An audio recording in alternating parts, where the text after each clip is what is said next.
আসসালামু আলাইকুম। সকাল সকাল চলে এসেছি মিষ্টি কুমড়ার জমিতে মিষ্টি কুমড়ার ফুল ওঠানোর জন্য। আজকে দেখাবো কিভাবে কুমড়ো ফুলের বড়া আর চপ বানানো যায়।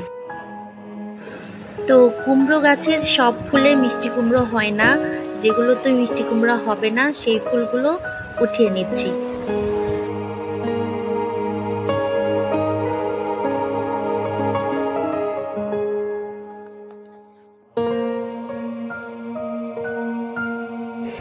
এই ফুল উঠাতে হলে সকাল সকাল উঠানোই ভালো, সকাল সকাল অনেক ফুল পাওয়া যায়।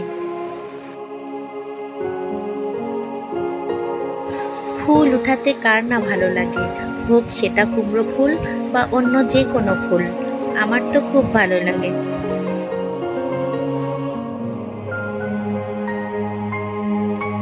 যাই হোক, পুরো কুমড়ো খেতে খুঁজে খুঁজে অনেকগুলো কুমড়ো ফুল পেয়েছি। কিছুটা ফুল দিয়ে চপ বানানো হবে আর বাকিগুলো দিয়ে বড়া বানানো হবে।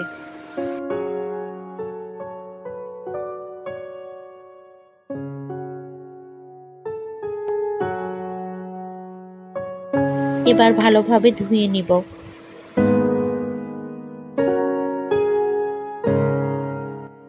প্রথমেই চপ বানানো হবে, সেজন্য নিয়ে নেওয়া হয়েছে কিছুটা বেসন আর সামান্য পরিমাণ চালের গুঁড়ো।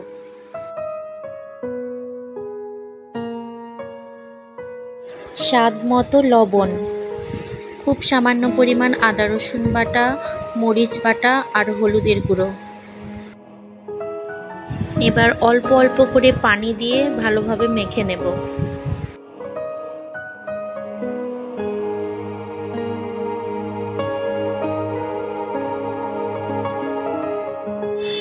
বেসন মাখানো হয়ে গেছে, এবার কুমড়ো ফুলগুলোতে ভালোভাবে বেসন মাখিয়ে গরম তেলে ভেজে নেব।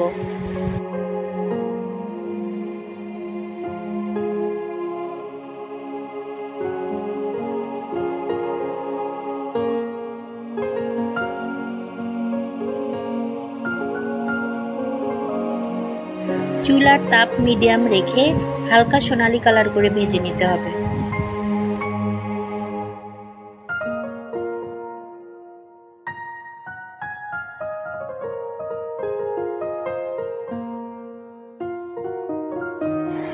সবগুলো ভাজা হয়ে গেছে, দেখতে তো দারুণ হয়েছে আর খেতেও দারুণ হয়েছে। টমেটো সস বা মেয়োনিজ দিয়ে খেতে আরও বেশি ভালো লাগবে। এবার বাকি ফুলগুলো দিয়ে আর খেসারির ডাল দিয়ে কিভাবে বড়া বানাতে হয় দেখাবো।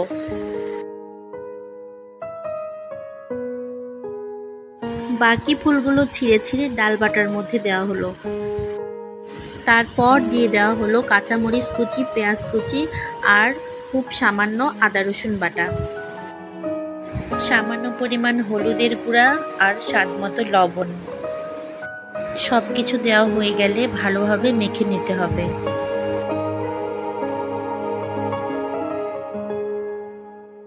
এবার গরম কড়াইয়ে তেল দিয়ে ছোট ছোট বড়া বানিয়ে ভালোভাবে ভেজে নিতে হবে।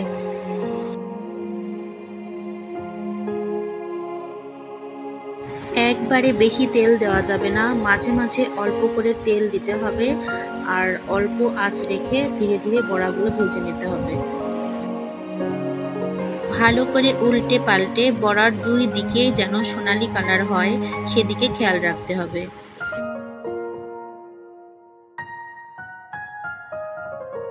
সবগুলো বড়া ভাজা হয়ে গেছে। কুমড়ো ফুলের চপের মতো কুমড়ো ফুলের বড়াও দেখতে কিন্তু দারুণ হয়েছে। এই বড়া গরম ভাতের সাথে বা বিকেলের নাস্তা হিসাবে খেতে খুব ভালো লাগে।